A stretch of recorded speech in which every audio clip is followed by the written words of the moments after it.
हम सब breast cancer से लड़ने की बात करते हैं, हीरो बनने की बात करते हैं।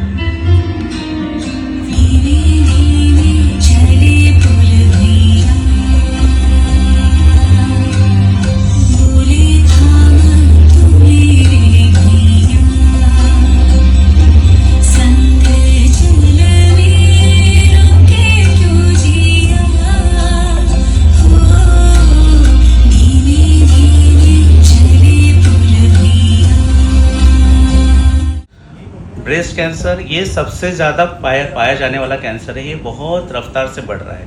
भारत देश में भी पहले कुछ साल पहले तक के बच्चेदानी के मुंह का कैंसर सबसे ज़्यादा पाया जाता था, लेकिन अभी ब्रेस्ट कैंसर सबसे टॉप मोस्ट लेवल पे है। सबसे ज़्यादा पाया जाने वाला जो कोई कैंसर होगा किसी कैंसर में, मेल्स और फीमेल्स को लेकर के भी ब्रेस्ट कैंसर सबसे ज़्यादा पाया जाता है। इसलिए इसके बारे में बात करना बहुत बहुत ज़रूरी है। कैंसर पहले या दूसरे स्टेज में अगर पकड़ते हैं, पाया जाता है, तो उसको हम 90 to 95% ठीक कर सकते हैं, क्योर कर सकते हैं। कुछ अवेयरनेस के बारे में बताना चाहता हूँ कि लक्षण क्या है, ब्रेस्ट कैंसर के लक्षण क्या है और वो आप किस तरीके से खुद भी डिटेक्ट कर सकते हैं। तो सेल्फ ब्रेस्ट एग्जामिनेशन जो है वो महिलाओं के लिए बहुत इंपॉर्टेंट है।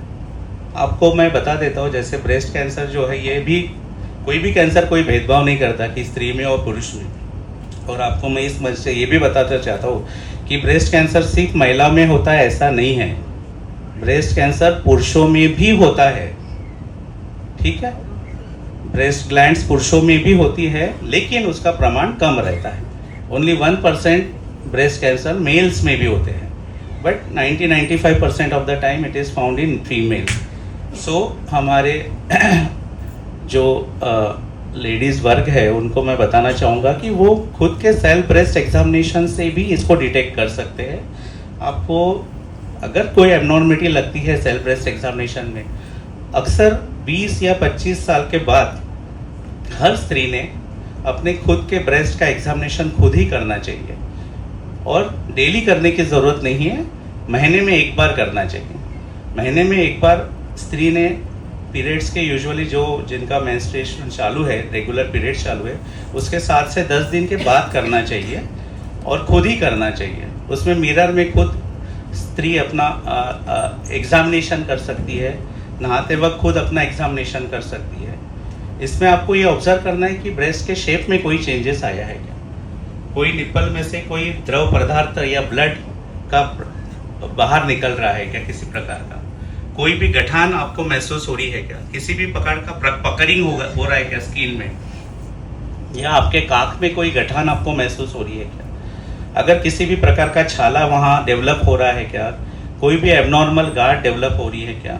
अब जब मैं गार्ड बोलता हूँ तो अक्सर यहाँ पे कुछ यंग लेडीज़ भी होती है, particularly young age group, adolescent group and 20-30 के नीचे वाला जो ग्रुप है, इसमें अक्सर 90% ऑफ द जो ब्रेस्ट की गठाने होती है वो नॉन मैलिग्नेंट होती है, मतलब नॉन कैंसरस होती है। तो डरने वाली भी बात नहीं, लेकिन फिर भी हम उसको फाइब्रोएडिनोमा, फाइब्रोसिस्टिक चेंजेस ब्रेस्ट में आते हैं। तो हर गठान कैंसर की गठान नहीं होती है, लेकिन आपके अवेयरनेस से हम उसको अर्ली डिटेक्ट कर सकते हैं। कैंसर है अथवा नहीं है इसकी सिंपल जांचें कर सकते हैं, प्रूव कर सकते हैं। तो अवेयरनेस बहुत ज़रूरी है और पैनिक होने की भी ज़रूरत नहीं है। पर्टिकुलरली यंग लेडीज़ को मैं बताना चाहूँगा कि हर गठान कैंसर की गठान नहीं होती है, लेकिन वो डिटेक्ट करना ज़रूरी है। जिसके फैमिली में ब्रेस्ट कैंसर की हिस्ट्री है, मदर को है, ग्रैंड मदर को है, कुछ ब्रेस्ट कैंसर जेनेटिक इनहेरिटेंस होता है, उसमें कुछ ना कुछ जेनेटिक म्यूटेशंस होते हैं। ब्राका नाम का जीन होता है जो म्यूटेशन होता है, तो वो फैमिलीज़ में जा सकता है। इसलिए जिनके फैमिली में पॉजिटिव आ रहा है लगातार, तो उनको अर्ली स्क्रीनिंग की ज़रूरत है, उनको थोड़ा सा अलर्टनेस हाई लेवल पे रखने की ज़रूरत है। तो मैं आपका ज़्यादा समय नहीं लूँगा, यही बताना चाहूँगा कि ब्रेस्ट कैंसर को अर्ली डिटेक्ट कर सकते हैं। सेल्फ ब्रेस्ट एग्जामिनेशन के कुछ स्टेप्स मैंने बताए, आपको खुद ही ऑब्जर्व करना है, खुद ही पल्पेट करना है, आपके ब्रेस्ट को एग्जामिन करना है, आर्म पीट को एग्जामिन करना है, स्टैंडिंग पोजीशन में करना है, लाइंग डाउन पोजीशन में खुद ही करना है। आपको उसमें कुछ भी एबनॉर्मलिटी लगती है तो आपको अपने डॉक्टर के पास, नियर बाय डॉक्टर के पास जाके चेक करना है। मैमोग्राफी नाम की सिंपल टेस्ट होती है, अल्ट्रासाउंड होता है, जिससे हमें पता चलता है कि ये गठान कैंसर की है अथवा नहीं है। अगर हमें शक लगता है उसमें मैमोग्राफी में कि ये गठान कैंसर की है, तो हम उसकी निडल बायोप्सी लेते हैं छोटी सी, और उसको प्रूव करते हैं कि उसमें कैंसर है अथवा नहीं है और किस प्रकार का कैंसर है। उसके बाद एक कुछ स्कैन करके स्टेजिंग डिसाइड करते हैं कि हाँ, ये कौन से स्टेज में कैंसर है, वो ब्रेस्ट तक ही है, आम पेट के गठानों में गया या बॉडी में कहीं और फैला हुआ है। तो मैं यहाँ बताना चाहूँगा कि unfortunately 40 to 60% of the patient जो है वो स्टेज 3 में आते हैं। मतलब उनकी गठान सिर्फ ब्रेस्ट में नहीं रहती है। ब्रेस्ट मैंने एक्चुअली वो आई थिंक पीपीटी लोड होगी क्या मैडम? आज पीपीटी लोड नहीं हो रही, अदरवाइज वो गठाने फूट के बाहर आती है। मतलब जैसे मैडम ने बताया था, संगीता मैडम ने, कि उनका ब्रेस्ट का जो गठान फूट के ब्लीडिंग हो रहा है, उस वक्त पेशेंट नोटिस करते हैं और उस वक्त मेडिकल एडवाइस के लिए आते हैं। तो मेरी आज ये अवेयरनेस रैली और अवेयरनेस मंथ से आपसे यही गुजारिश है कि पेशेंट अर्ली स्टेज में आए, ना कि वो गठान फूट करके बाहर आ रही है, फंगेटिंग होके बाहर आ रही है ब्रेस्ट की या आर्म पीट की, ये ना होवे।